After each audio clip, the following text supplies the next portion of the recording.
Assalamualaikum warahmatullahi wabarakatuh. Selamat pagi anak-anak semuanya. Kita kembali belajar tentang ekonomi. Hari ini kita akan mempelajari tentang materi perpajakan.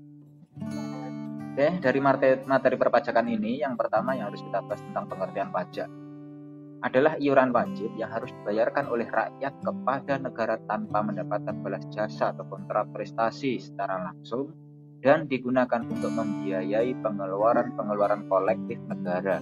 Nah, apa saja yang harus dibayarkan rakyat terhadap negara ya? Di antaranya ada pajak bumi dan bangunan, ada pajak penghasilan, dan juga ada biaya materai. Baik ya, selanjutnya saya jelaskan tentang fungsi-fungsi pajak. Nah, ini adalah fungsi pajak yang pertama, yaitu tentang pendapatan negara atau budgeter. Apa itu budgeter? Ini merupakan salah satu sumber pendapatan negara. Maka pajak berfungsi untuk membayar semua pengeluaran negara. Baik, anak-anakku, kita lanjut yang berikutnya, masih dalam fungsi pajak. Fungsi pajak yang kedua adalah alat pengatur kegiatan ekonomi atau sebagai regulasi. Jadi pajak juga memiliki fungsi untuk mengatur lajur pertumbuhan ekonomi negara.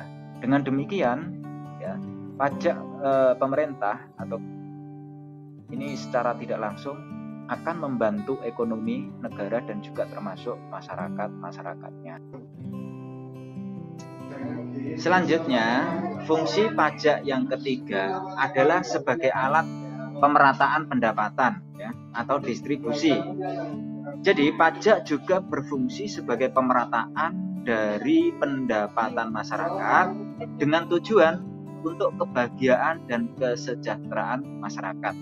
Jadi pajak yang dibayarkan oleh rakyat kepada negara, oleh negara dikembalikan lagi kepada rakyat dalam bentuk bantuan, dalam bentuk pembangunan dengan tujuan untuk kesejahteraan masyarakat. Nah, ini yang terakhir anak-anakku dari fungsi pajak ya, yang keempat, yaitu alat untuk menstabilkan ekonomi atau stabilisasi ya.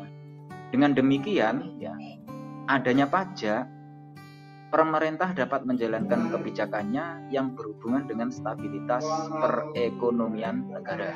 Jadi pajak ini dapat berfungsi sebagai pengendalian laju inflasi. Pemerintah dapat mengatur jumlah uang yang beredar dengan melakukan pemungutan pajak atau penggunaan pajak yang efektif dan efisien.